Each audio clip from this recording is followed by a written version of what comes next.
Tantra Illuminated with Dr. Christopher Wallis is a journey through the depths of the human experience, as viewed through the lens of the tradition called non-dual Shaiva Tantra.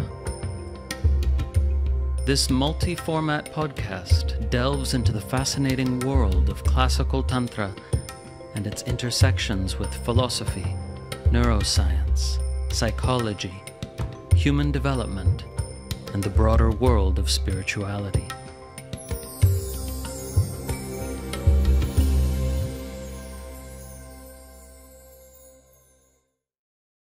Today's episode is a conversation, and I'm speaking with Dr. Shamil Chandaria. I'm very happy to be able to call Shamil a friend. He's an amazing being, not only brilliant, but with a truly great, wide-open heart. And I'm honored to have him on the podcast. I really loved this conversation. I hope you will too. I'll give Shamil a proper introduction by reading some of his extensive biography, which is impressive. He's doing great things in the world, as you'll hear.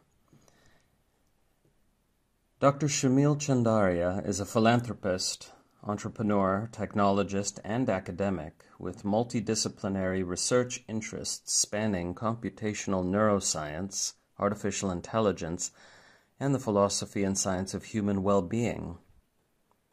His PhD from the London School of Economics was in mathematical modeling of economic systems. Later, he completed an MA in philosophy with distinction from Imperial College London, where he developed an interest in philosophy of science and philosophical issues in neuroscience, ethics, and biology. In 2018, Shamil helped to endow the Global Priorities Institute at Oxford University, an interdisciplinary research institute focusing on the most important issues facing humanity. In 2019, he was a founder of the Center for Psychedelic Research in the Department of Brain Sciences at Imperial College London, a neuroscience research institute investigating psychedelic therapies for a number of conditions, including treatment-resistant depression. He has also funded research on the neuroscience of meditation at Harvard and University of California, Berkeley. And I'm pleased to announce that Shamil has just released a paper co-authored with Ruben Laukkonen, who we also had on the podcast recently. I hope this paper will make a big impact. It's called A Beautiful Loop, an Active Inference Theory of Consciousness. And in this paper, Ruben and Shamil offer a new perspective on how to understand consciousness in a way that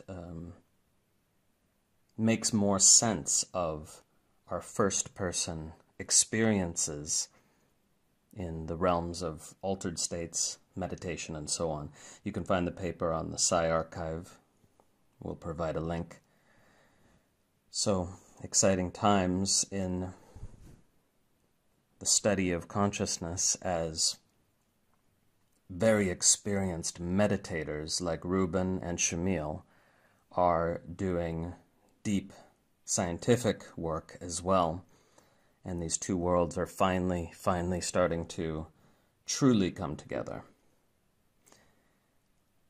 Hope you enjoy the conversation. Now I bring you Shamil Chandaria. I'm here with Shamil Chandaria. Welcome, Shamil. Oh, it's great to be on. Thank you. And you are such a unique human. There are very few people in this world who have the extensive experience in meditation practice that actually results in real altered states of consciousness and actual perceptual shifts that are lasting, right? Which doesn't happen with all meditators, for sure. And at on the other hand, you're deeply involved with the world of neuroscience, consciousness studies, and understanding these phenomenological experiences from these two angles, from the inside and from the outside, from the first person and from the third person, quite thoroughly. And as far as I know, maybe there's a few dozen people in the English speaking world anyway who have both of these perspectives so solidly at most. So it's really a great gift to have you on the podcast and to have you share with this audience. And I know they'll be excited to hear what you have to say. And I guess I want to start with what are you most excited about right now in your research and or in your practice, in your life? And then later we can get to how you got into all this and so on. Yeah, great. Well, I think the biggest thing for me is that in our society, we have this growing movement of people having spiritual practices, meditating, and finding real benefit. And more people are awakening and really finding profound benefits from some of these ancient contemplative traditions. And on the other side, we have science, which is incredibly successful. I mean, it's apart from going to the moon and having iPhones, we have mathematical models of quantum physics, which parts of quantum field theory, which can predict the magnetic moment of an electron to 13 decimal places.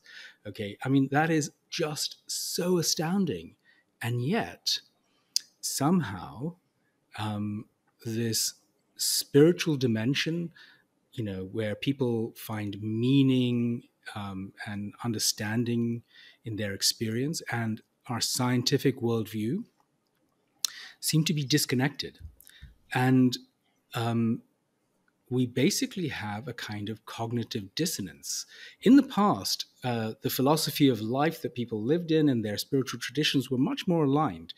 Today, they couldn't be further apart, and that seems to me a great shame, because there are many people who say, I really feel like there's something to this meditation. There's something to understanding the nature of our consciousness, and how and the nature of our constructed experience, and somehow that really brings meaning and alleviates suffering.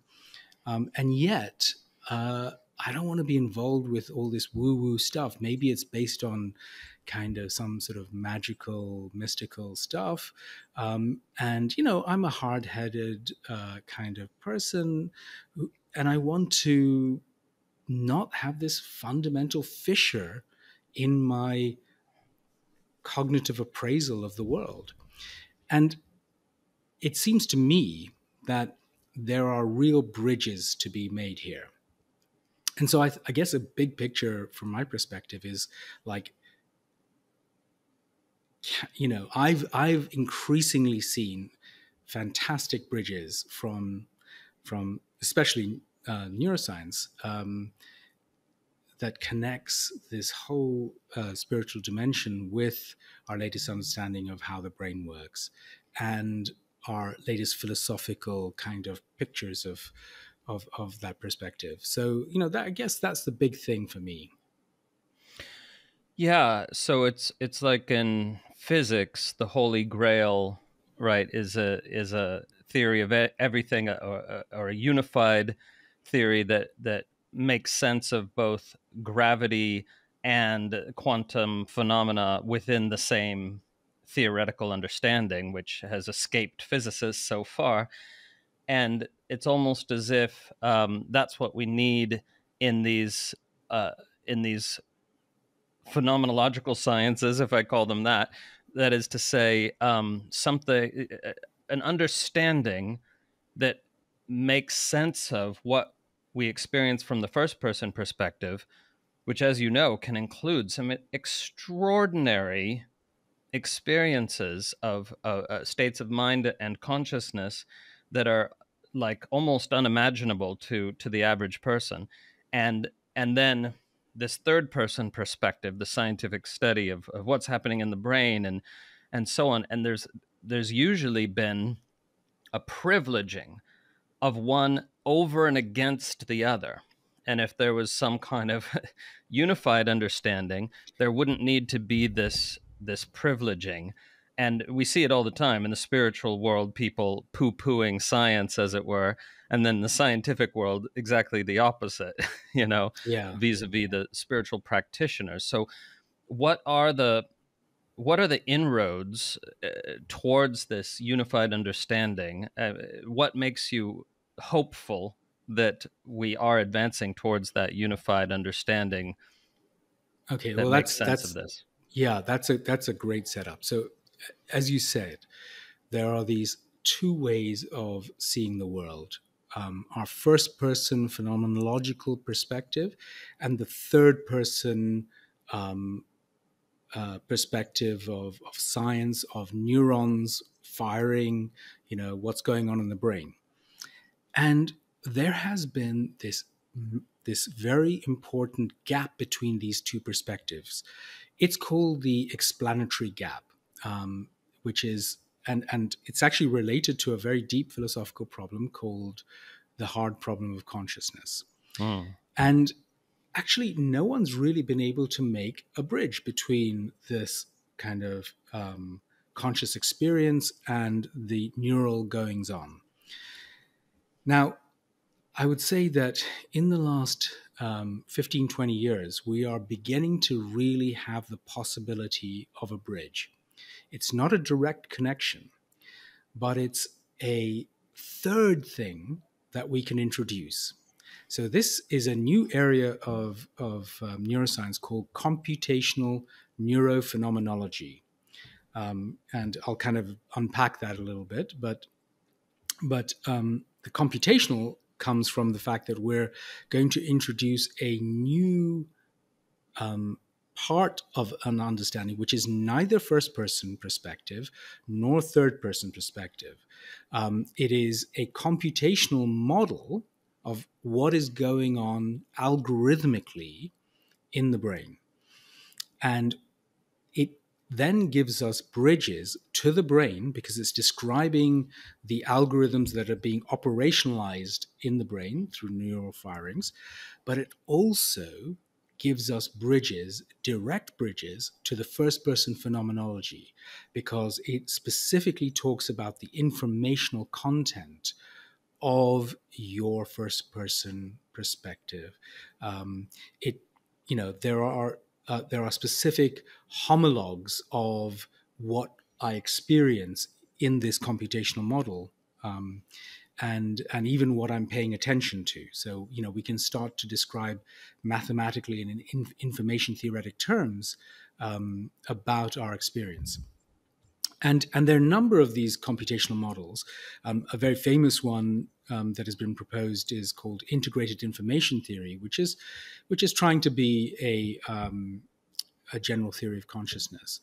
But the one I'm most excited about in this computational neurophenomenology is a kind of approach called the free energy approach. It's sometimes called predictive processing or active inference, but it's a kind of paradigm, a new paradigm that's emerged over the last 15 years, 15, 20 years in neuroscience.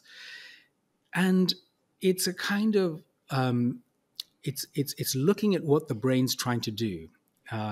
Should I go into how it works a little bit? Yes, but at first let me just back up a tiny bit because some listeners may not understand the basics here.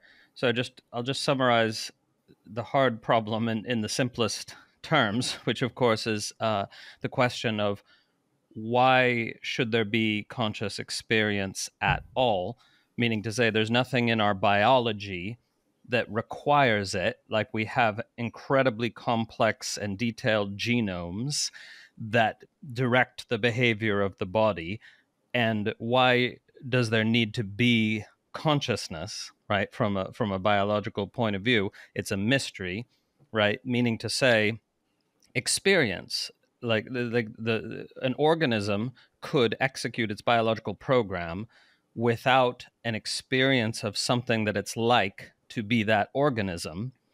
And so then the question, of course, arises, where if consciousness has a biological foundation, which of course is an assumption, it's not a proven thing, but if it does have a biological foundation, how and when does consciousness emerge? And so with IIT, for example, that you mentioned, integrated information theory, essentially the argument is that there's a level of complexity in neurological processing that when you pass that threshold of that level of complexity, consciousness appears as an emergent property of the complexity of information processing, in the same way that wetness appears as an emergent property of H2O molecules that don't have the property of wetness in the molecules themselves, but you get enough together and then they slide around in this way that we call wetness. So that's the common way it's summarized. And it seems that, from what I understand, and here's where you need to correct, but IIT has gotten much, much better and is really gained respect, but it still hasn't given any evidence that it could penetrate the fundamental mystery of why is there consciousness at all. Is that correct? Yeah, I mean that's I think that's a good summary. I mean, I myself, I'm kind of agnostic on IIT, but I think it's a very good model and foundation. And of course, all of these computational models, we're not actually directly hitting the hard problem. In a sense, we're bypassing the hard problem. In terms of IIT, there is this a sense that, in fact, it might be kind of like a panpsychist theory anyway, because why should it be, as you correctly said, like the fundamental issue in the hard problem is why should it be like anything for neurons to, when neurons fire in a specific way, in an integrated way, even, why should it be like anything? And that hard problem is still there. So no one's actually going after the hard problem. I mean, that's going to be there. I think, we should sort of set that aside. What the amazing thing is that we can make so much progress now by introducing this new computational neurophenomenological framework, and the specific computational model that we have in mind is a kind of starting from first principles. What is the brain trying to do? And we have all this sensory data that's coming in through our eyes and ears and sensory epithelia across our body, and we have to try to make sense of that. We have to try to figure out what are the causes of our sensory data out there, inverted commas, in the world. Now, there is a kind of mathematically optimal way of using information that's purely derived from theoretical first principles in information theory. It's called Bayesian inference. And Bayesian inference says, roughly speaking, I should sort of probably just at least sketch out what Bayesian inference is, just to make it not sort of magical. But it's something that many people would have come across Bayes' formula at school, and it's a sort of a step up from that. But basically, it relies on Bayes' formula. And what it says is that, look, I've got this sensory data coming in, and what I'm trying to do is figure out the probability that this sensory data, for example, is caused by a tree out there. Okay, so or it could be caused by a a car. Now, the question is, what is the right inference to be drawn from that data? And the way you actually calculate that from basis formula is you kind of go backwards. What you do is you say, well, okay, like if we assume it's, the way you actually calculate if it's what's the probability that this sensory data is caused by a tree, the way you calculate it is first you do, well, what's the probability that I would get this particular sensory data if it were indeed a tree? So if it were a tree, how likely is this sensory data that I'm getting? That's called the likelihood of the data. So that's the first term. And then I then multiply that with a second term, which is basically how likely are trees in general? What's the prior probability of trees, seeing trees at all?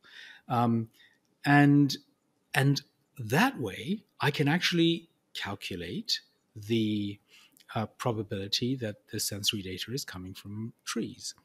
Let me just pause you for a moment, because some people might not understand how fundamental at the very fundamental level that you're talking about, because the thing that's needed here, I think, is just the fact that the brain is, or consciousness, whatever we want to call it, but we are generating our experience of the world, right? So like when you see a tree, in a sense, that's the brain's guess that there is a tree there, right? Because it is the brain that's generating experience, not right. disconnected. Well, from I was anything.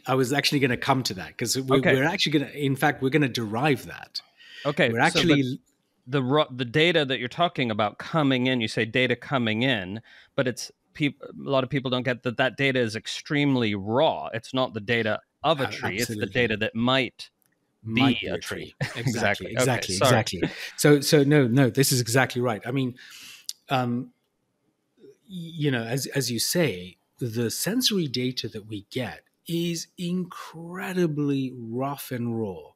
I mean, the example I normally give is if you put your hand straight out in front of you and put your thumb up and look at your thumbnail out there, you see it's a very small area of the visual field. And that is all you can see in color and accurately. That's the sort of the fovea, the macular region and on the retina.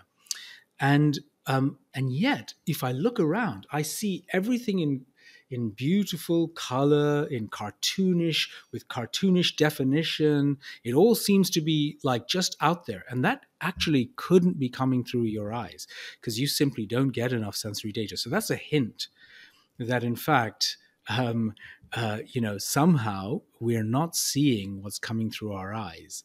I'll just hold that thought and we'll come back to it.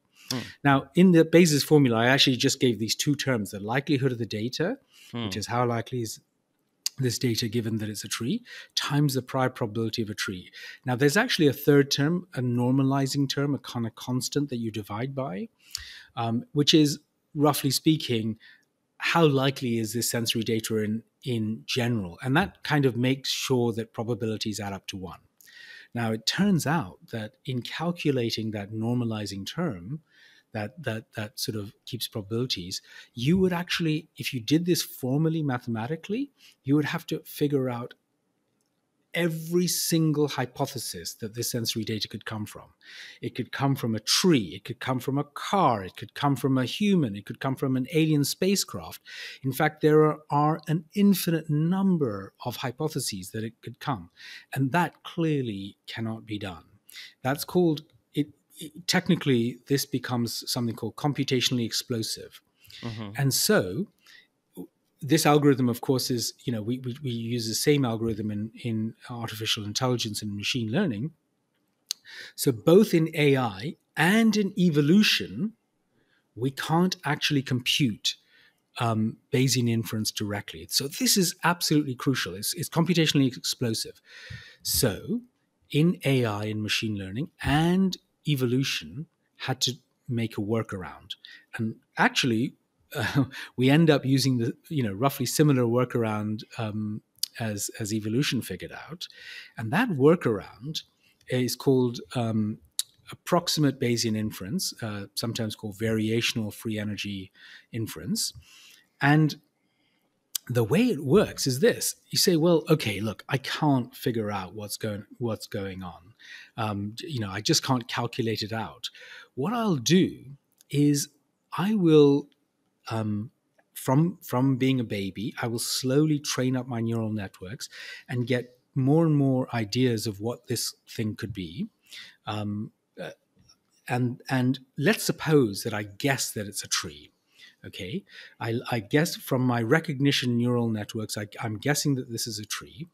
Then what I do is, from that guess, which is been calculated up from my neural networks, I will then simulate what I would expect to see if indeed it was a tree. Okay, and I will simulate it, and then what you then do is you compare the output of that simulation with the rough and ready sensory data that you get, and that gives you a prediction error. And that prediction error, then what you do is you adjust the parameters of your simulation, the knobs and dials of your simulation, the features of your simulation, to minimize that prediction error. So what we're really doing, so it turns out that the way that the brain's working is that we are simulating what we think we're seeing. We're adjusting the simulation to minimize the difference between the output of the simulation and the sensory data. That's called prediction error minimization, or predictive processing. Yeah. And here's the punchline. The punchline is this. This is what I call the neurophenomenological hypothesis. What we actually experience is not the sensory data coming through. What we actually experience is the internal simulation, is the internal model. So it's a kind of controlled hallucination. And the reason we call it a controlled hallucination is that it's controlled in a way that minimizes prediction error. So it's not any old hallucination. If I had psychosis or schizophrenia and I'm hallucinating, that's kind of an uncontrolled hallucination. It's not minimizing prediction error. It's not trying to find the best simulation to actually make fit with the sensory data that you get. Now, the punchline is this. The punchline is that what we experience is the output of that simulation. So we don't experience the sensory data, we experience the internal model. And that is extremely important. So there is something that most of us have, it's when we look at life, when we look out from our eyes, we think we're actually seeing the world as it is. Right? We really think we're seeing the tree as it is in its own right. But this is called naive realism. So we actually think that there's a real tree and we're actually seeing it. Now, many spiritual traditions have cottoned on to the fact that this couldn't possibly be right.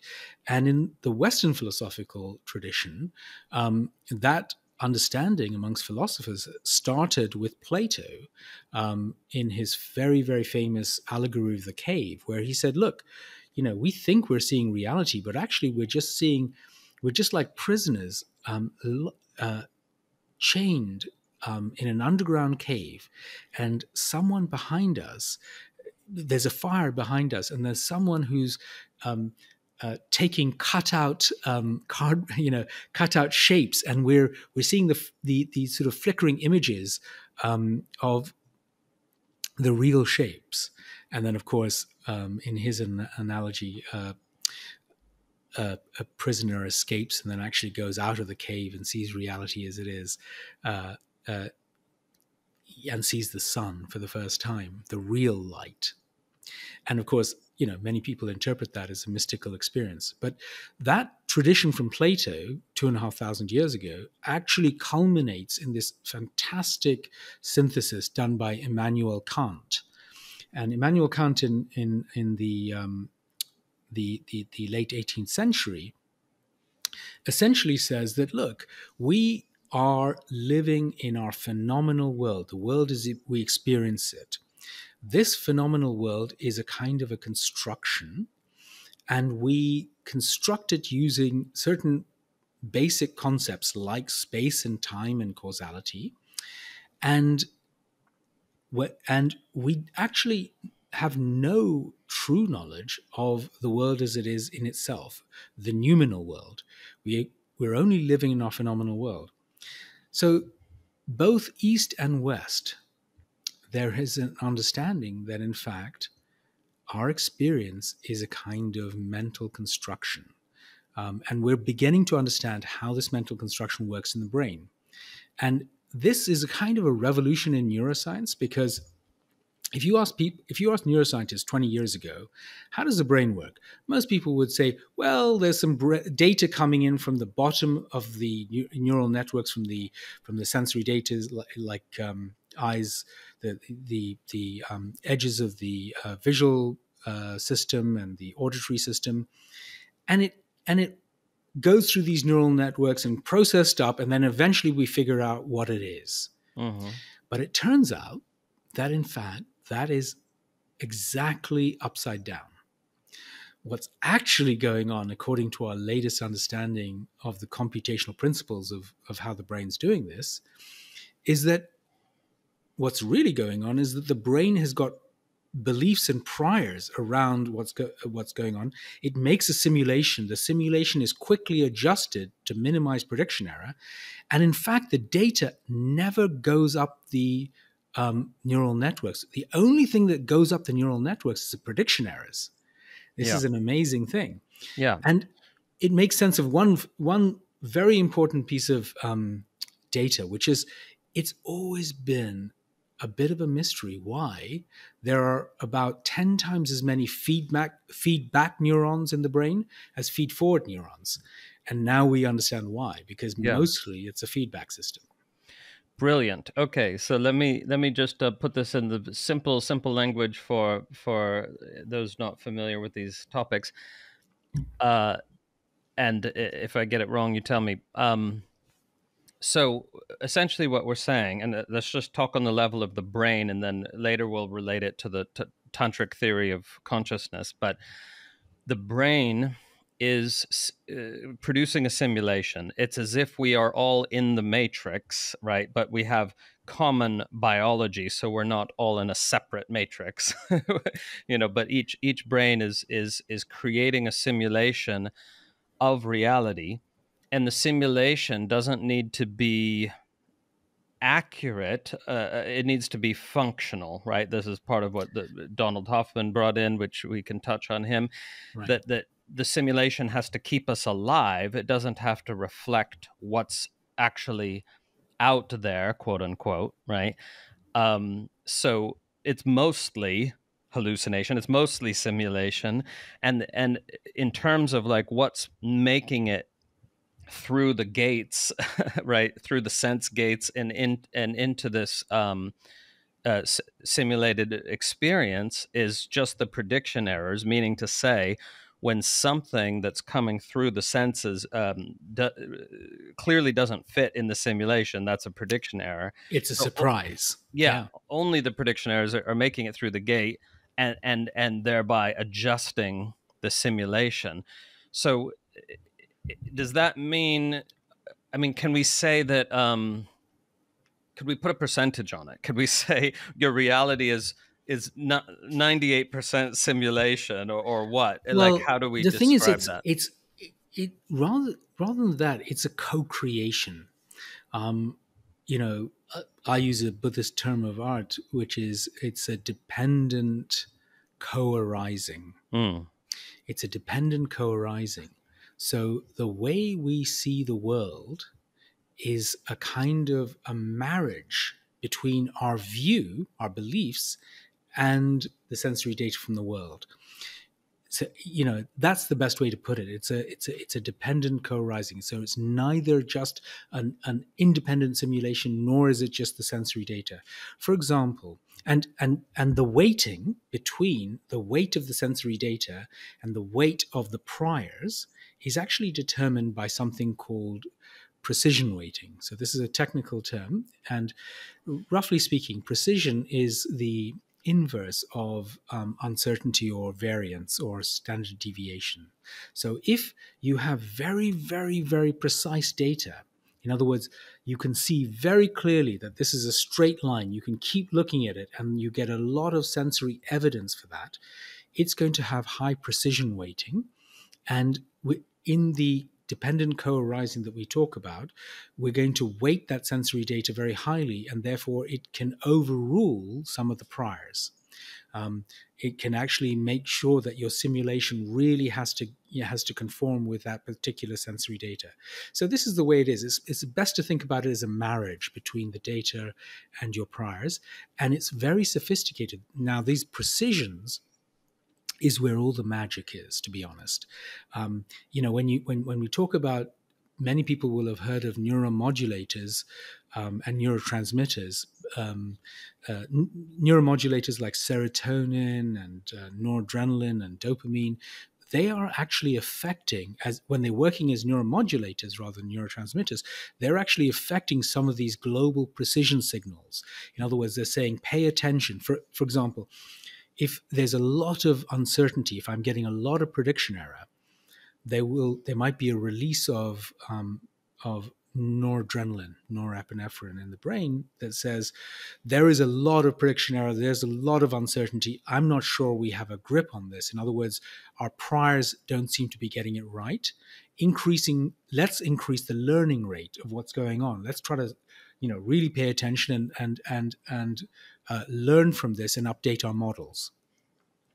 So it's a very, very sophisticated system, and there's one more thing which I guess, there are two more things to really fill out the picture. The first is the self, the sort of who we take ourselves to be, and the second is how rewards and action works into this framework. So let's just do action first, and then we'll come on to the self. But action actually is also integrated into the same framework. The way, for example, let's say, I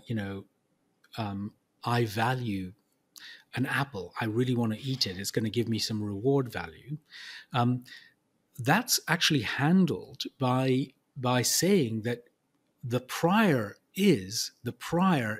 belief is that I will get the apple and eat it. Okay. And the apple's on the other side of the desk. And so that's a prediction error. So I will then minimize that prediction error. But now, instead of adjusting my perception, I'm going to minimize it by doing an action, reaching out my hand onto the desk, picking up the apple and eating it. So you can minimize prediction errors two ways. One is through your perception and one is through your action. And both are in service of survival, as you said, right? This is not about getting things right, inverted commas, whatever that means, whatever standard that is. It's about surviving. So all of these, prediction error minimizations, doing actions and seeing the world in a certain way, is exactly as you said. It's a functional thing. It's like whatever works for us. So that's one thing on action, and then the final thing is, but where am I? Now the funny thing is that in this in this whole simulation, which ends up being a kind of a world model, let's call it a phenomenal generative world model. So it's coming from the generative model, which is generating the simulation. But we're creating this phenomenal generative world model, and there's a tree, and there's grass, and there's a sky, and there's sounds, and there's smells. But that's really interesting. There's also you. You look down, and there is this avatar of ourselves. And we're also in the simulation, or a representation of us is in the simulation. And within that representation, the brain does a good job of like making sure the internal body sensations are linked within that sensation, within that simulation. And here's the funny thing, and this is the real nub of the problem, which is we take ourselves to be the little avatar in the simulation.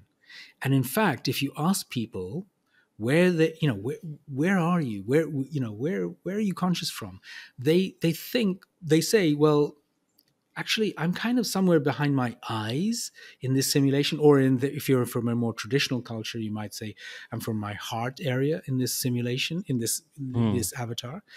But of course, all of this is arising within your own awareness. So that's the state of play.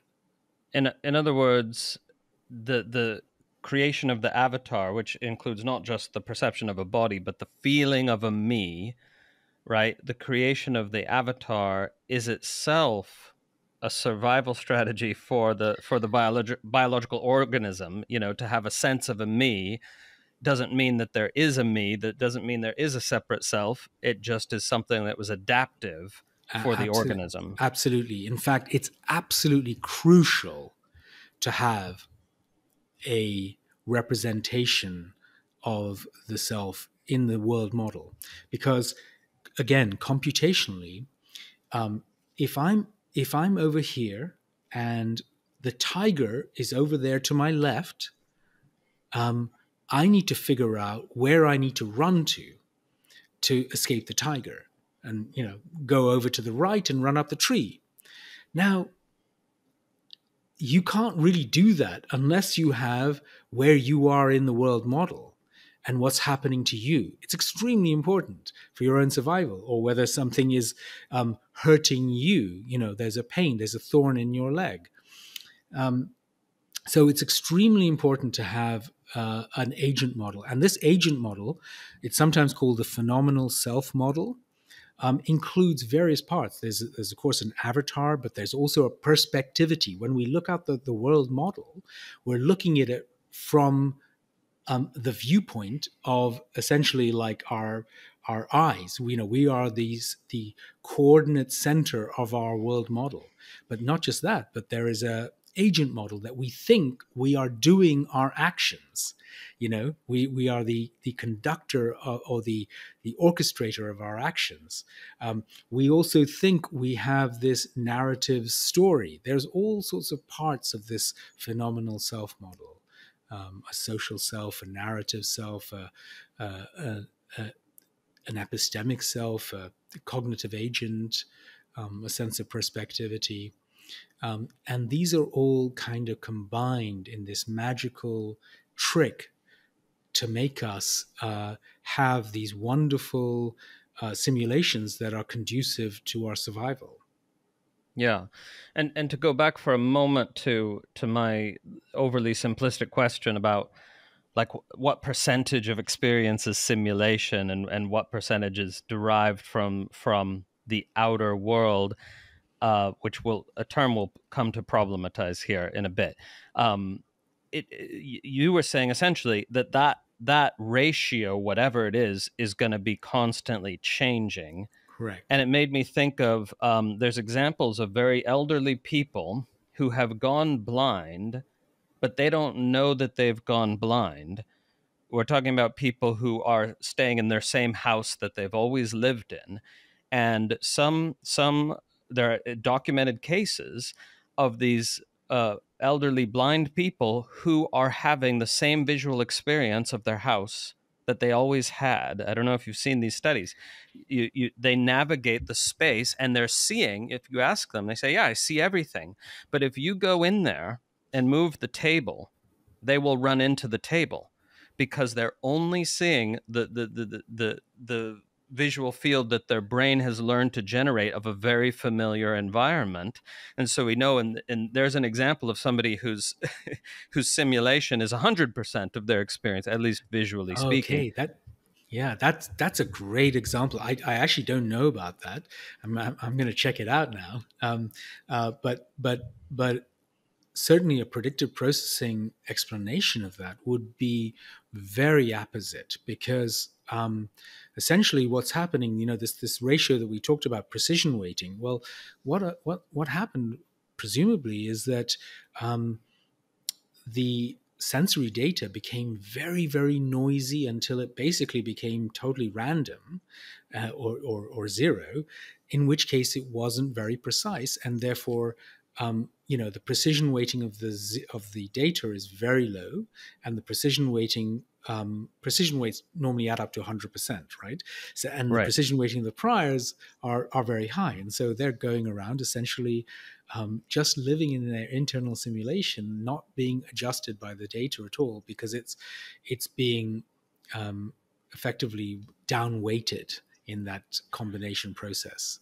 Yeah. Yeah, exactly.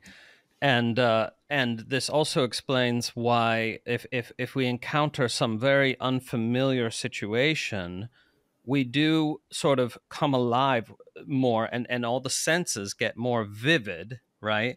Because we are weighting the data that is not already part of the simulation more strongly, and so we see and hear and feel and sense everything more vividly in this unfamiliar situation. Is that right?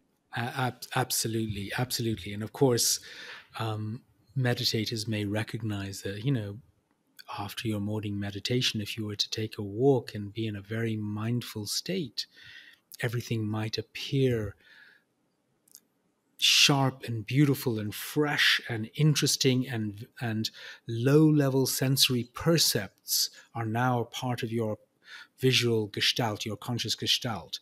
And that's because meditators are able to can learn to effectively upweight or downweight the priors, hold their beliefs lightly, Yeah. and therefore the sensory data come up, and therefore the world can feel richer and fresher and full of detail. If Well, it's oh, this is great. So, in other words, because there's a ratio always in operation, if you learn how to downweight your priors, your assumptions about the nature of reality, then automatically the everything else upweights. Yeah, exactly. And here's the interesting thing. So we talked about meditators, but look at the other side of it. If one of the very interesting things about depression is that there is an overactive part of, well, sort of the central part of the brain that carries a lot of these top level priors is thought to be an area of the brain called the default mode network. Mm-hmm. Now, what we see in depressed patients is that there is a more activity in the default mode network relative to the sensory cortices sort of at the edge of the brain, which is receiving the data. Now, Mm-hmm. this suppression of the sensory cortices in depressed people is like the signature. And so when a depressed person says, Doc, like the world just seems gray to me, Mm. that may not be an analogy, it may not just be a metaphor. It may Right. literally be that they are just so trapped in their own stories, their own top level Mm. belief structures, often which can include those top level belief structures we talked about, priors and visual priors. But the highest level priors might be kind of top level beliefs like, the world's a terrible place, I'm a Yeah. useless person, and everything always goes wrong. And then of course, if you have that prior and you look out at the world and see what's the probability of the sensory data given that prior, you say, well, yeah, you see, the glass is half full, it's just terrible. um, so yeah, it's a very, very interesting thing. We see this balance being shifted. Okay, so based on direct experience, I would say it must be the case that it goes the other way as well, meaning to say, if through mindfulness practice you learn to upweight the sensory data, just the qualia of Yeah. experience, which it seems so insignificant when you're trapped in the mind world, right? But you bring more and more attention to just the feeling of the body, the direct sensations, more attention to the colors and sounds and all the sensual field. That will somehow automatically start to downweight the priors. Is that right? Yes, exactly. So obviously, you know, it makes it sound like there's a sort of two-level system. Actually, it's a hierarchical system, and there's, you know, could be something like a half a dozen layers in this hierarchy. Yeah. So priors at one level, at the top level models, are influencing the models below, and then those models are influencing the models below that. So there's a whole hierarchy. And as you say, somewhere near the bottom of that hierarchy is somatosensory information, sort of body sensations and basic vibratory sounds and feelings and things like that.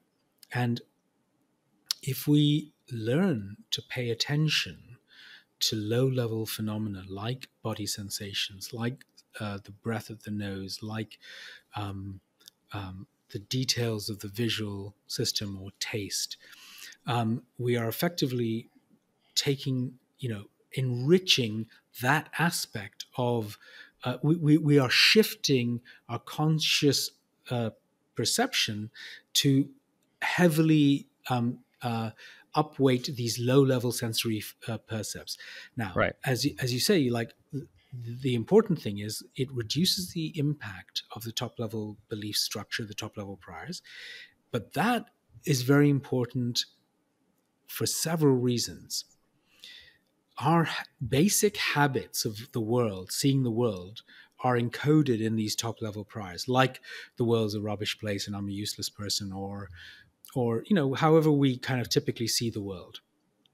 Now, if we start downweighting that way of looking at the world and looking at the world in a much fresher way, without a lot of weight of preconceived beliefs, well, not only could we become more creative and open-minded, but it does something else, which it allows us to start forming new priors. Because if you look at the world afresh and say, you know, without my usual conception that the world's a terrible place, and just look at the world and the fine variegated detail of the texture of the bark and the you know, the shimmer of the colors, suddenly, as your priors are downweighted, and you look at and you reflect upon this experience, you can say, well, actually, the world's a pretty amazing place. And that then gives you a new belief structure. The posterior, the generated experience then contradicts the prior, and then that downweights that new prior. So you get what's called well, you get learning of the prior. So you start to be able to shift or extinguish old priors and have fresh ones that are more helpful for you know, for your survival, perhaps. Certainly a better than having a depressed prior. And this is very important, I would say. You know, we'll get on this later, I guess, in the liberation part of the journey. There's sort of the awakening part, but there's this liberation part where we start to extinguish a lot of priors that are no longer helpful, you know, aka samskaras and karmas and all that kind of stuff. Yeah, yeah. I'm also reminded of a case that Oliver Sacks studied in one of his books. He talks about this case where a fellow took some cocktail of recreational drugs, some unusual combination, which he couldn't even remember later what it was. But somehow this cocktail of drugs was such that when he woke up the next morning, all his perceptual priors were so heavily downweighted. Sachs didn't have this language at the time, but this is clearly what happened, because this guy looks around and the world is just unbelievably vivid. And not only vivid, he said where he used to see one color, brown, just that's brown, he saw, at least a dozen or 2 dozen shades where he would have just seen one shade before. And he is like, oh, this is crazy, what's happening to me? And he went to the doctor's office, and he said, his nose, his olfactory sense was like a dog's. Like he could close his eyes and smell the unique smell of each person in the room without even getting close to them. Right? Just this Wow. extraordinary case, and it wore off after a while. But where the brain's capability for this depth of sensual experience got unlocked through this kind of Yeah. radical depressing of the perceptual Yeah. priors. Well, it's very, that's amazing. I mean, uh, in fact, psychedelics actually end up with, one of the leading theories that I was involved with Robin Carhart Harris and Carl Friston. It was something called the Rebus model of how psychedelics work. And basically, we think that the mechanism uh, through of action from an algorithmic perspective is precisely to downweight these top level priors, allow you to see the world afresh. And without these constrained top level priors, mid level priors and low level priors actually take over. So, that's why you see geometrical shapes, because those are much more sort of mid level, low level priors. Mid level priors might be clouds. So you might see clouds, you might see faces in clouds and things like that. So, so Yeah. you get exactly the same effect with psychedelics. Yeah, in other words, as Bernardo Kastrup argues, psychedelics are actually reducing brain function in a way, like reducing the ordinary brain function, not across the board, sufficiently that this extremely not only vivid but fluid experience, because and even without taking psychedelics, this can happen from a breakthrough in meditation where you perceive the world as being somehow much more fluid, like whether it is in your visual perception or it's just a feeling. It's as if before there were static objects just sitting there, right? And now in this mode of perception, like everything is profoundly fluid and is flowing into each other with no hard boundaries, with no fixed static entities at all, because undoubtedly reality is actually like that, and more of it's getting through due to the psychedelic or the meditative breakthrough. Yeah, I mean, look, that's a really good example that um, there's a kind of a hyper prior, a top level prior, that there are permanent objects and that things are kind of impermanent, and through meditation you can actually start to weaken these priors, and you get essentially what this impermanence. Your whole visual field can start to shimmer and vibrate, because of course what you're doing is you're no longer imposing that things are supposed to be static, and Right. the brain is kind of a noisy place, and so of course in a sense things are it's more closer to the lower levels of the hierarchy that things are shimmering, because these are all approximations. Yeah, And even the separation of object and background subject is a kind of a prior. So there are absolutely. all of these effects. So let's come to how this ties into tantric philosophy. So there's a couple things there. One, what's the status of external objects? So I think you are going to agree with what I'm about to say, but let's try it. Um, this whole explanation you gave, which was brilliant, of how predictive processing works, was like, oh, what is the likelihood that the data that's coming in is consistent with there being a tree there? Now, this way of talking is a good way of explaining the model, but it need not necessarily suggest that there are actually things called trees. Because what's actually, okay, to put it from a tantric point of view, it's like some tantric masters argued all that really exists is waves of energy. There's nothing but waves of energy. Now, in other words, waves of energy, when they interact, they create patterns, they create interference patterns, which can be enormously complex depending on how many waves are interacting, right? And so, according to this view, we might say what's really out there is nothing but waves of energy combining and recombining endlessly in interference patterns. And that's what we are using to construct our experience, right? So, but when we say, is there really a tree there? What's the likelihood of a tree given the data that's coming in? We're not arguing, you're not arguing, right, for an external world in which there are trees, but rather if we relate to that particular energy pattern as a tree, then it's adaptive, it's functional, Right. we survive, and that's all we need to know from the point of view of the simulation. Is that right? Yeah, I would even go further, actually. Um, we don't have to assume anything about the external world. Um, the only thing, we're kind of playing a game as a living organism, which is there is sensory data.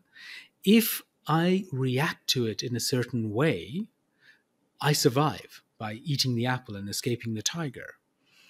That's all there is. Now, But you're not what? saying there's actually apples and tigers. No, that's on our phenomenal world. That's the language of our model of our phenomenal world. Right. I'm not saying anything about the external reality. You see, the thing is, we split up. We create representations. Representations, of course, is not a good word because it sounds like it's representing. Actually, it's probably closer to say that when we talk about representations, we're actually just presenting a kind of a date, as Donald Hoffman would put it, a kind of UI, user interface, that is helpful Right. for our survival. What that relates to in terms of the electrons and the circuitry, gosh, it's probably got nothing to, there's probably no circuitry that's in the shape of a waste paper basket that's there on your desktop, right? So we can really be radically quiet about the external world. All that there is that there is data. Now, there are some things that we can say about the external world. Science works by essentially, we have sensory data. Even if we look at dials in scientific instruments, that's just sensory data. And science is kind of a very brilliant way of predicting our sensory data. So, we're always inside our phenomenal model. People think science is about the noumenal world, the world as it is actually out there, but it's really about our representation of that world. Of course, yeah. And so now we can be you could be a kind of a naive realist to say, yeah, there really are kind of like trees out there and stuff like that. Or you could be a radical idealist, saying, no, it's just sort of mind at large out there. Or you could be a neutral monist, saying it's neither mind nor matter. Or you could say, look, it's some quantum soup of networks of a graph theory of quantum states or something that's out there. Or you could say that actually we are co-creating reality with some quantum fields.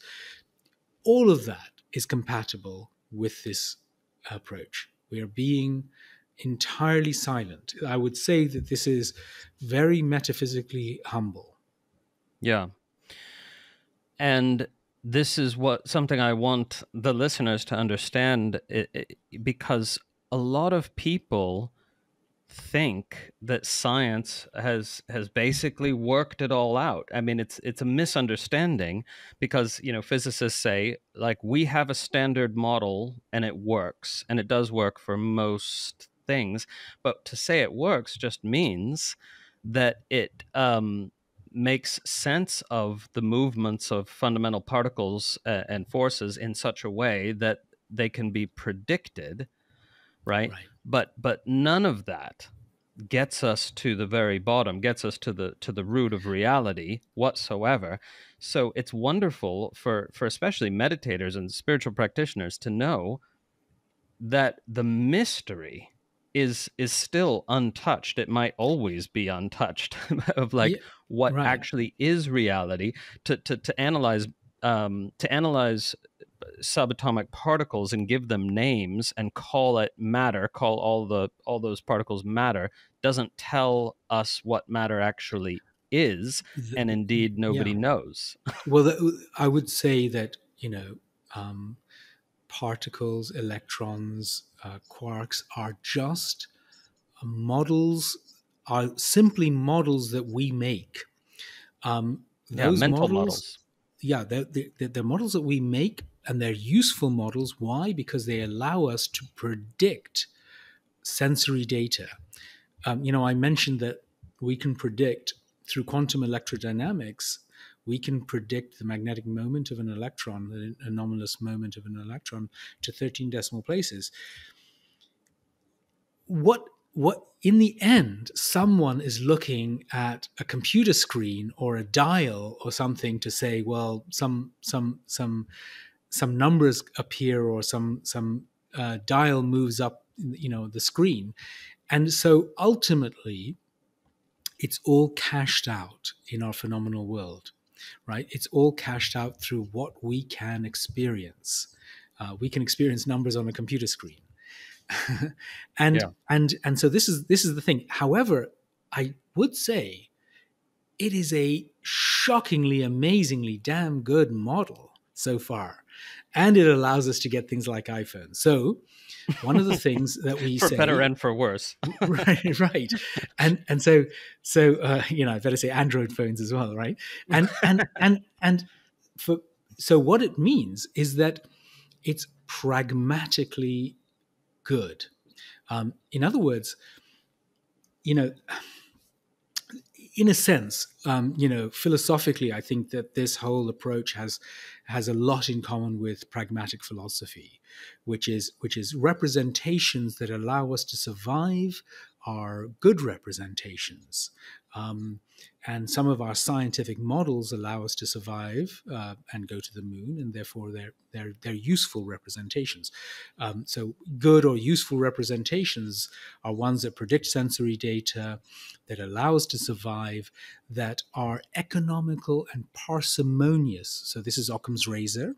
Mm-hmm. And that cohere with a lot of other beliefs. In other words, we normally have a web of self-reinforcing beliefs and structures, and that gives us confidence that we're on the right path. So these are norms of what make good representations and good stories and good priors and good beliefs, and all of them are compatible with multiple metaphysical views. So I think you can sort of separate that out. And in any case, the other thing I would say is that, and I kind of say this almost to be provocative to your sort of your audience, which is a lot of spiritual Mm-hmm. seekers, think that, Mm-hmm. well, materialism, this is some crazy ridiculous thing. How could that's clearly wrong, because I've experienced the world and it's kind of made of consciousness. Well, yes,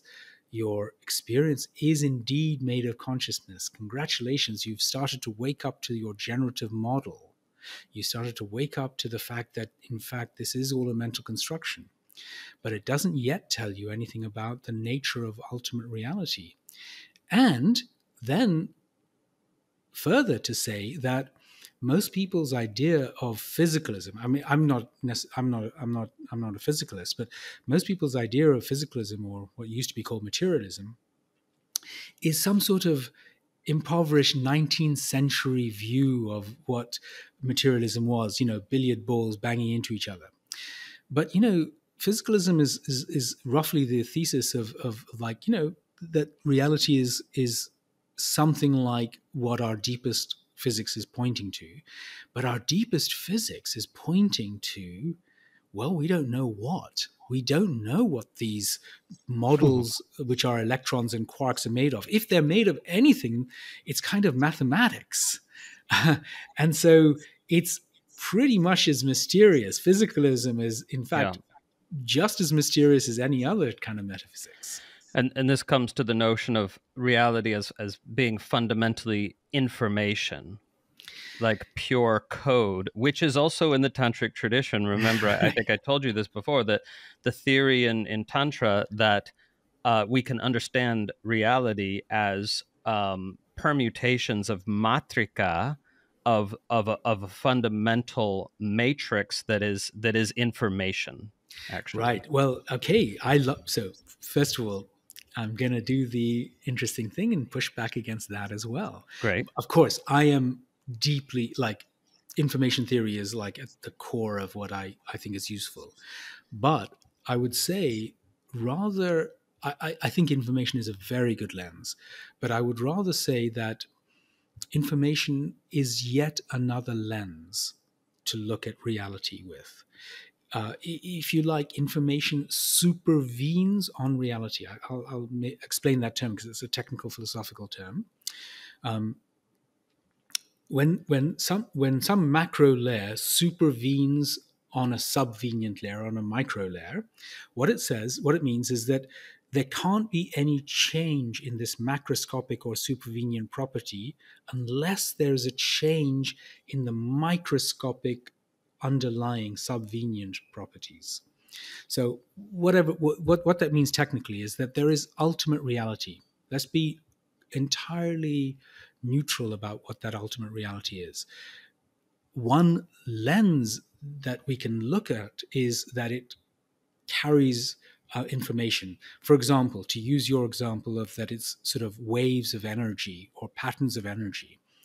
There are patterns of energy, and if we look at those energetic patterns in a certain way, we can see that information is being conveyed by those patterns.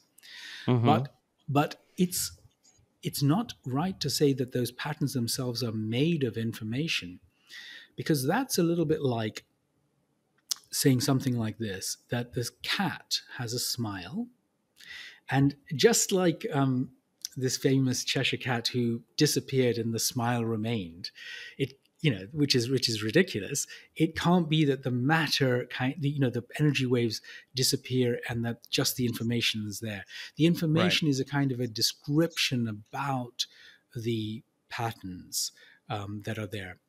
Because information, essentially, it's worth saying this, because information is essentially, you can make a if you have distinctions like heads or tails, okay, and you're told it's heads, then you have one bit of information. But the categorization of ultimate reality into heads and tails is a kind of an arbitrary matter. So if you have patterns of energy, like, let's just say ultimate reality is kind of like, the surface of an ocean, waves and ripples on ripples and ripples on ripples and ripples. And we say, well, there's information in the waves, but we could be thinking about waves that are roughly 1 meter high and things like that. We could not be thinking about the little ripples, and there's, of course, information in that as well. And it depends on which scales you're looking at. So I think information is a fantastic way of looking at reality. It's just that I don't think it's primitive, fundamental.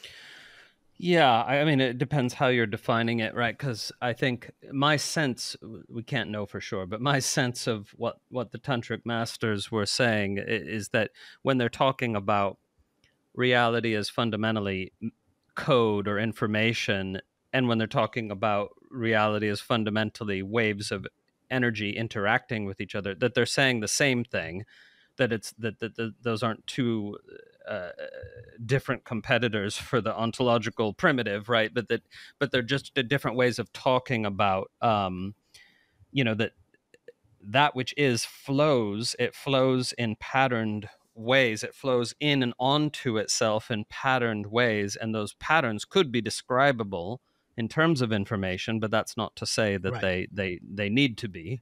Right? Yeah, brilliant. I exactly. And I think that actually they're just, sounds like they're describing something that is very, very deep, in the sense that if you can imagine, let's just take that analogy of waves on the sea, water. In a sense, we impose the patterning onto the sea surface. We call certain big things waves, and certain little things ripples, and certain other things froth. And they're sort of conventional ways. And then we can do information theory on that. But in a way, there is just this sea surface, just rippling with energy, and then the rest is happening in our phenomenal world.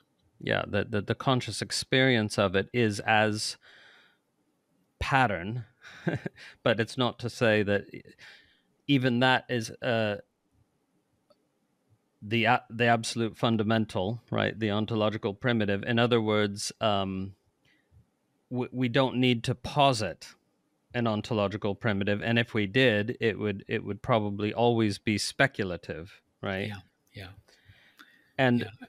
okay, so let's go from there to this one more important thing, which is the brain. This is maybe, I mean, it's something I've been thinking about, because, like, the other day, Ruben was sort of arguing it doesn't really matter if you say physicalism or idealism, because in the sense that the ontological primitive is beyond conception anyway. So what do you call it? But there is this issue of supervening, as you say, like that does matter for our understanding of reality. So just to make sure I've got the term right, if we say um, mental events supervene upon physical ones, that would mean that a change in physical reality is going to consequently have a change in mental reality, or, and that there or couldn't be a change in mental reality without a change in physical reality. Is that right? Well, the last bit of the sentence that you said is right, which is that there can't be a change in mental state without there being a change in the physical state. If mental supervenes on physical, then there can be no mental changes without there being an underlying physical change. But there can be Right. physical changes without there being mental changes. For example, physical changes far away that make no difference to your mental state. Okay. So, But yeah, I mean, I can see. Yeah, sorry, you're making a point. well, just coming to this issue of the brain, because even if we're, talking about these theories of how experience is constructed, and the IIT component, and the controlled hallucination, and the predictive processing, and all this, we're not asserting, you aren't, right, and any reasonable person is, they're not asserting that the brain is making experience, that the brain is what's fundamental, because just as we previously said, that there's not necessarily apples or tigers, there's also not necessarily actually brains, like the way Bernardo puts it, which I love, is he says, like, the brain and the activity of the brain, all the neurological activity of the brain, is simply what conscious experience looks like from a third person perspective. In other words, to tie it into Hoffman as well, the brain is, in a way, like the desktop icon for a vantage point of conscious experience that we call a human being, right? Yeah, So absolutely. therefore, great. Yeah, so so so then, go ahead. yeah, I was just going to say that you know everything, all distinctions, all representations, all ideas are all in our phenomenal world. So you know we see brains, and this is all a part of our representational structure. The real thing that I think you're hinting at is to say no neuroscience or no science actually gives credence to increases the probability that physicalism is right. And I think that is absolutely true. So nothing in science says anything about the metaphysical view that physicalism is right. And arguments for ontological positions like physicalism or idealism or neutral monism or dualism actually have to come from more first principled approaches. And there are good arguments, decent arguments, for why idealism is right. The basic argument is that, well, the one thing we have is our experience, and we know that that's kind of conscious. And so if we're just applying Occam's razor and say that the one thing we know about ultimate reality is that it can produce an experience, then, and that we don't know anything else, then from Occam's razor perspective, you can say, well, that's the ultimate nature of reality. So I think it's a good argument. I mean, it's normally coupled with another. Yeah, go ahead. That you're sort of thinking of Bernardo's argument here, right? That not that it's only his, but that and it goes back much further, I guess. We know, just as fundamentally the argument being like we know mind is, however we define it, mind that is to say, conscious experience is, right, and it's assembled, structured in some way by what we can call mind. And why should we suppose that there's anything but mind, lacking any evidence for anything but mind, which is absolutely true, of course. So he's positing that what's beyond mind, what's beyond individual mind, is just more mind, right? Yeah. And that there's mind at large, which is simply consciousness that is not particularized into the vantage point that we call embodiment. Embodiment just being consciousness contracted into a locus, into a vantage point of perception, right? And that's the thing, is like this is what essentially what non-dual tantra is saying, right? That and they're using this theological metaphor. You can treat it as a metaphor or something a little bit more than a metaphor, that everything is Shiva, everything is the mind of Shiva, or the consciousness of Shiva, and then Shiva contracts into these individual vantage points, which are never anything but that same one, but perceiving from a particular perspective with apparent limitations, self-imposed limitations. So everything, even limitation, is expressing the radical autonomy, the radical freedom of this one being, this one consciousness that we could call Shiva, right? So, and what I was hoping that the listeners would get is that that view is perfectly compatible with everything we've been saying, but also we can't cling too tightly to that view just because we like it. Oh, it's the tantric view, the tantric masters were ultimate enlightened beings or whatever, so it must be true, because there's never a way to prove, it seems to me, there's never a way to prove any ontological primitive. You can't actually prove that consciousness is what's fundamental and that everything supervenes on consciousness. Right. And you can say that certain mystical experiences contribute to that sort of view, right? I think that the tantric masters held that view because of their spiritual experiences, right? But that doesn't mean we could prove it as an absolute. Yeah, absolutely. This is very nicely put. But there is something.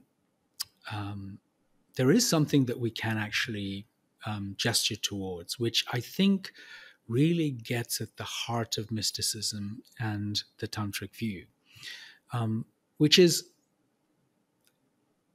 monism.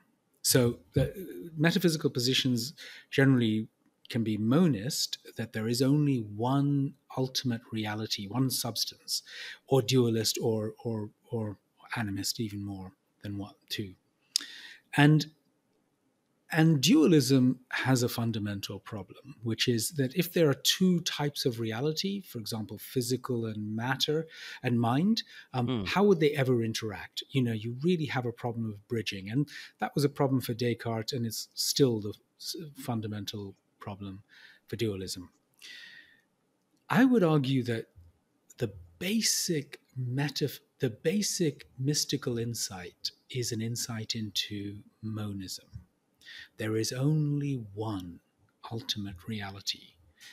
And it is very helpful and a nice example to explain what we mean by that, by saying, for example, it could be all a universal mind, which we'll call God. That's a good example. It's a really nice one. But if we're trying to be as philosophically as epistemologically humble as possible, we could say that what we know is that there is just a monism. Let's be humble to say, actually, even consciousness is an appearance to us. So let's say that there is this, let's just call it ultimate reality. There is only one thing, ultimate reality. It's kind of indeterminate. However, what we know is that information supervenes on this ultimate reality. What we know is that we can have an experience, of a conscious experience, and this one ultimate reality just patterns in on itself and creates these wonderful forms. And this kind of metaphysical view, which is sometimes can be called it can sometimes be called neutral monism, and some people don't like it because they think it's not as parsimonious as physicalism or idealism, but it's the view that someone like Spinoza held. And he called this ultimate reality, he had a word for it, and it was Deus sive natura, God or nature. And so it's very interesting because I think it kind of accords quite well with the tantric view, which is that really there is just this one reality, and it is the entirety of the immanent, but it is also, what is called God. Now, it's ineffably more than the totality of the immanent. That is to say, all that is instantiated doesn't exhaust all that it is. Yeah, brilliant. So this is exactly what I was going to come to. That Spinoza view is a pantheist view, which is God is everything.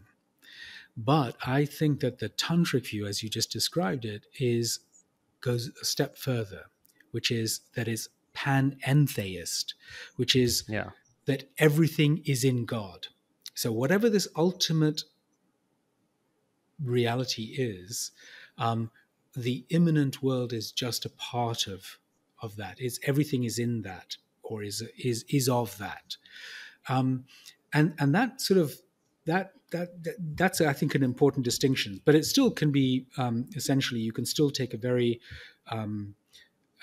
ontologically humble view and just say, let's just call it ultimate reality. I mean, if you can call it God, or but let's come then to what I think is the most beautiful mystery of all, because you've had this experience, I think I've had this experience, and the tantric masters talk about this experience, namely a kind of shift whereby you're experiencing what people might call oneness, but in this very specific way that, if we try to put it into words, it's as if everything tastes like God.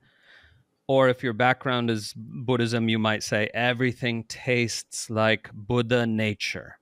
So it doesn't matter the term that we're using, right? But but this actual experience that everything tastes like God. And then if someone were to ask you, when you're in that mode of perceiving, oh, do you mean that you've lost diversity of experience? It's become homogenous? Say, no, no, no, no. Like every different flavor is distinctly itself, but it's all God. Like every flavor is a flavor of God Yeah, somehow. yeah, And this yeah. is, of course, you can't get it across in words. Somebody would need to experience this for themselves, right? The tantric tradition calls it samarasa. Mm. Samarasa. Everything has the taste One, of yeah, God. samarasa, one taste One kind of thing. taste. Yeah, But yeah. then there's a further thing, which is the abstract noun samarasya, which is the perception that the monism, it's not just a monism, it's not just everything, there's one thing, it's that everything hangs together. Everything hangs together, and everything is an expression of, in a way, everything else. Like the tree is what you are expressing as tree, but from the tree's point of view, a human is just what it is expressing in that way, and everything hangs together. This is the samarasya, the sort of mystical fusion. Okay, so the point I'm coming to, this is what I want you to comment on, is we can't say that the absolute reality, whatever it is neutral or somehow completely indefinable, because we have this experience, the samarasa experience, and it's not neutral. It's something totally, it's indescribable, but there's all these flavors are flavors of God or Buddha nature, whatever that term is pointing to is real, or else there wouldn't be that experience possible that is attested across cultures, across centuries. So what do you think about that? Right. I love it. So let's unpack this slowly. I think the place to really start is again with the sea. So there is so initially, we perceive the sea and we just see waves, like, oh, that's a tree. This kind of a wave is a tree, and that kind of a wave is a person. So we take these real objects, like there are these specific waves, and then we, for the first time, we relax out of that view and we see that actually there is this vast ocean that is there in which all these waves are arising. Okay, wow. And that's a kind of, people call it the ground of being or something like that. And then something else happens, which is what we see. But the waves, that these waves are arising in this vast ocean. But then we see, well, the waves actually are also made of water. They're nothing but the sea. They're also made of water. And then there is just this final view in which it's all just water, all just one taste. But that does not mean it's a flat sea. In fact, because there's energy cascading around the sea, there are forms which are just made of water. There's just Shakti dancing on the, on this ocean. There are waves that are made of water, so they have this distinctive forms which come and go, but it's all made of this same water. And I think that that's a good analogy. That water, you don't have to identify it as pure consciousness or prakasha. You could just say reality or God or anything like that. Now, then what is that taste? And this is obviously, people come up with different words and different narratives. And the one thing I'll say before I say about anything about the taste is that any narrative is like the story of the blind man and the elephant, which is that, you are going to be describing the elephant. You're going to be describing, you've got your blindfolds on, so you could be describing the leg and you could say it's like a tree trunk, and someone else is describing the side of the elephant and it's like a wall, and someone else is describing the trunk and it says like a snake, or the tail is like a rope, etc. And so we've got these partial perspectives on this ultimate reality, and people can say it's like pure being, pure awareness, it's ananda, it's pure bliss, it's love and bliss, it's equanimity, it's peace, or it's boundless freedom, boundless possibility, infinite possibility in nothingness. You know, there are many beautiful ways of tuning into the mystical. And all of these are attempts to narrativize, re-wave the sea, but the sea won't admit the description of a sea. Waves are the wrong category to describe the sea, but we are trying to do it anyway. Yeah, and you know, the thing that always bothers me about the story of the blind man and the elephant is that it can be used, and is used by some, to justify relativism, which I know Right. you don't mean. Yeah. And I think it's important to acknowledge that, like, whether or not we could ever cognize the whole elephant, there is a whole elephant. That's like an important element of the story, right? Yeah. There's a whole Yeah. elephant that is potentially cognizable, maybe not by humans, I don't know, but you know, it's not just about the way that the story is taken in a facile interpretation. Okay, yeah. This is important. So let me come back on that relativism thing, because I think that's a very, very fair point that you raise, and then I'll come back to why, in principle, you can never describe the elephant. And it's to do with the it's trying to use Shakti to describe Shiva, essentially, which is the wrong way to do it. And so you're absolutely right. You know, if you go back 200 years in the, you know, scientific revolution and the period of the Enlightenment, the basic idea was that of truth, that, you know, we're trying to find some objective truth, the way things really are. And then coming into the 20th century, there was this major shift in philosophy, especially in, you know, in the European continent, on where there was this idea of, well, that modernist idea of fundamental truth is wrong, and we should be kind of postmodern and say it's all just narratives, it's all just stories. But that has the specter of relativism, as you say, that any story about the elephant is just good enough, right? Even a pretty awful, rubbish story is good enough.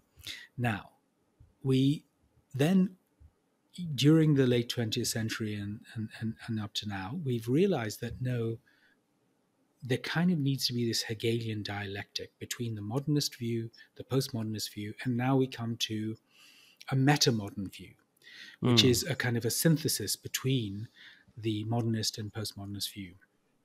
And this metamodernism has, I mean, it's going to sound funny, it has irony at the center of its view, which is there are just stories, but some stories are better than other stories. But now we come to the nub. The criterion for better stories are yet other stories. Now, that might sound like, okay, well, you know, that doesn't sound very good.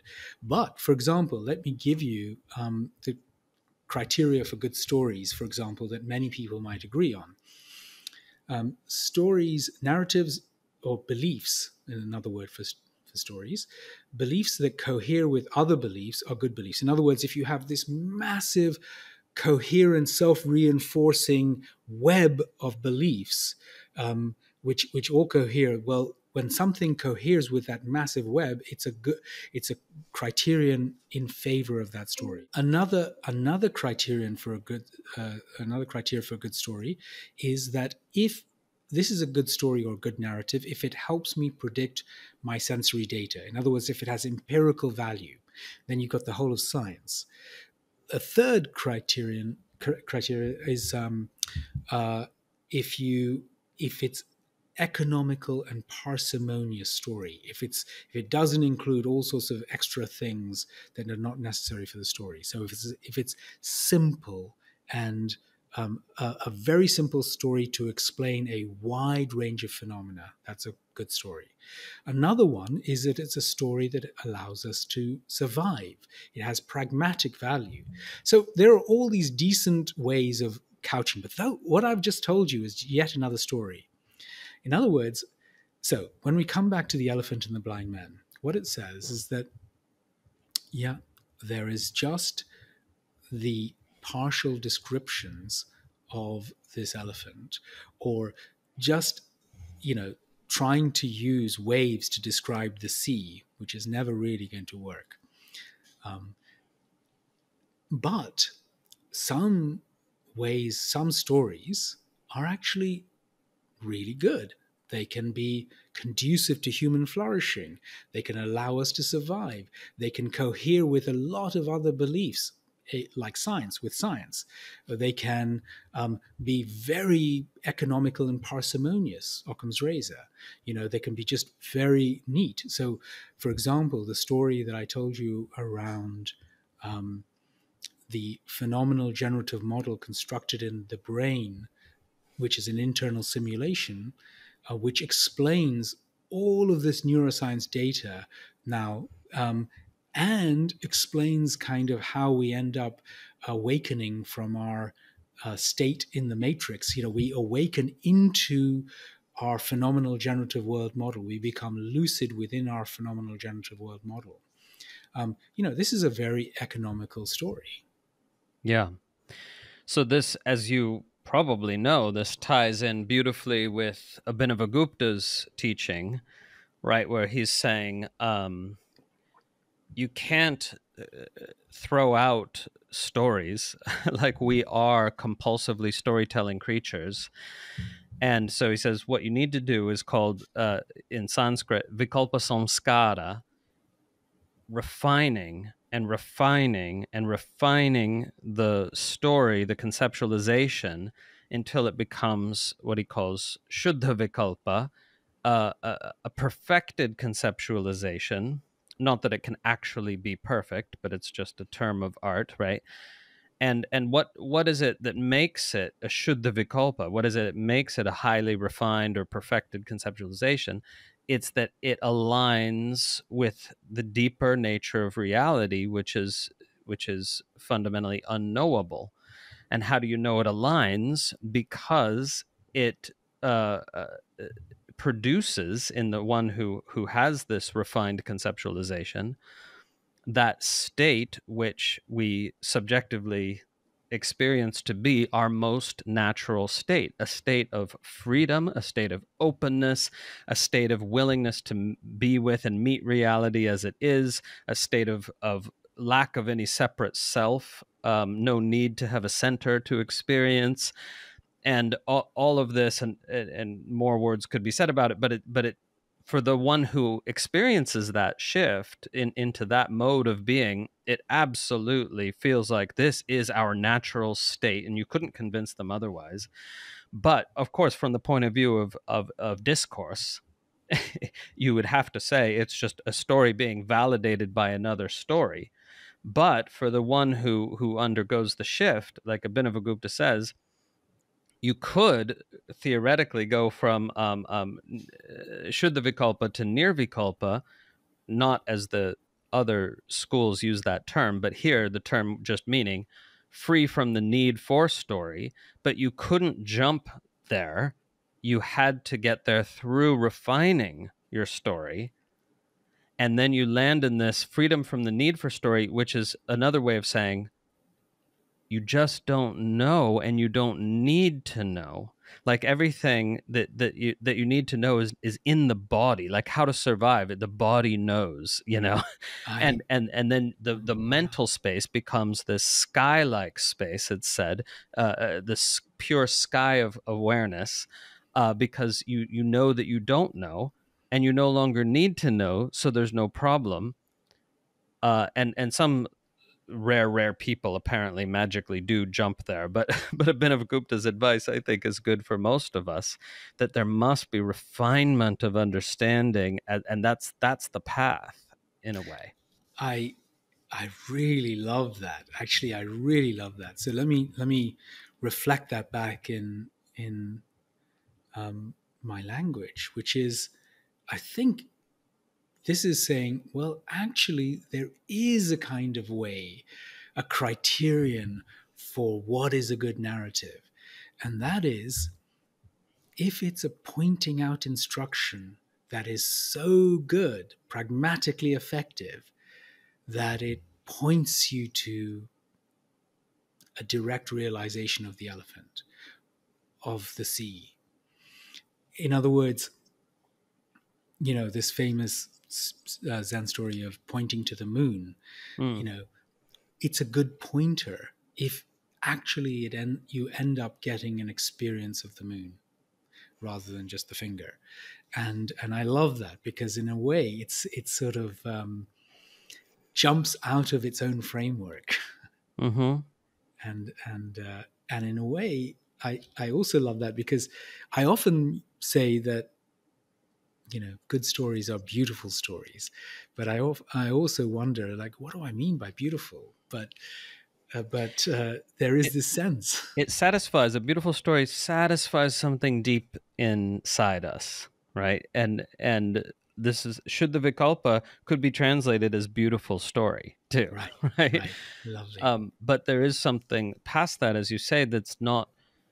The thing is, if you're apprehending it, which is not even an it, of course, then you couldn't really say anything about it. It's to I mean, you could try, right? But you can't say anything about what it is, what reality is. But you could say that this story-free perspective feels like unbounded freedom, but it not only feels like unbounded freedom for oneself or in oneself. It feels like everything is unbounded freedom when seen without the need to fit it into any conceptual framework or narrativize it in any way. Like, you still can narrativize it, but you don't feel the need to. Yeah, yeah, And so that it's, yeah, it becomes ineffable. But then we still need our stories. It's like, if you experience the whole elephant in this ineffable way, then when you come into the realm of language, you can only ever talk about its trunk or its tail or its leg or its ear. yeah.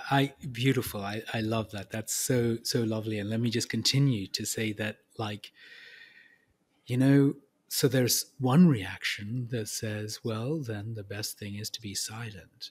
But actually, I think, no, no, no. Let's make beautiful stories. Just like Rumi wanted to write poetry, because, in fact, telling beautiful stories is precisely the creative expression of the infinite possibility space of the absolute. So, in fact, it would be kind of a shame to just say silent and say that's the best approximation of the absolute, when a better thing is just to be a particular instantiation of a beautiful flower. So my thing that I've been saying most recently is just let 1,000 flowers bloom. Each flower is just this unique expression of the infinite potential of the absolute. And we'll, just let 1,000 flowers bloom, and there'll be beautiful ones. Yeah, and something that people don't get until they do is that each flower is somehow the whole. Like, it is a part, but it's also the whole. like each of us, we're not just part of God, we're the whole. Like, you can experientially realize that. Again, it's ineffable. You couldn't explain it. But so there's this, sort of like a hologram works, I guess, because there's a part, but the part contains the whole. Yeah. Yeah, And absolutely. that's why it's like you want the 1,000 flowers to bloom, because each is unique, and yet each is an expression of the one, perfectly unto itself, lacking nothing. Yeah, yeah, beautifully put. Yeah, beautifully put. And yeah, I can't add anything. That's great. Well, let's wrap it up there, and we can always talk more. It's always a joy to talk with you, on or off the mic, and we can always talk more. And I'm sure that people's response to the episode will be strong enough to indicate that as well. Yeah. Well, it's been a pleasure. Thank you. Yeah, thank you for everything, and let's keep in touch, please. I value this connection so much. Yeah, absolutely. No, it's been great. Thank you. And it's just amazing work that you're doing. I love it. I love your written work. I love the podcasts. I love your teaching instructions. I think it's fabulous. So thank you for doing what you do. Thank you so much. Yeah, okay, I'll be in touch, Shamil. All right, bye. Bye-bye. Hope you enjoyed the episode. Remember, you can always find out more about the tradition of non-dual Shaiva Tantra at tantrailluminated.org, where, if you wish, you can become a subscriber to our online learning portal, and you'll receive access to a vast number of recordings, including a comprehensive curriculum in tantric philosophy, tantric yoga, guided meditation, and much, much more. Music for the podcast composed and recorded by Anne Leader. Find her at anneleader.com. Podcast produced by Grazia Tribulato. New episodes drop every week, and may all beings benefit.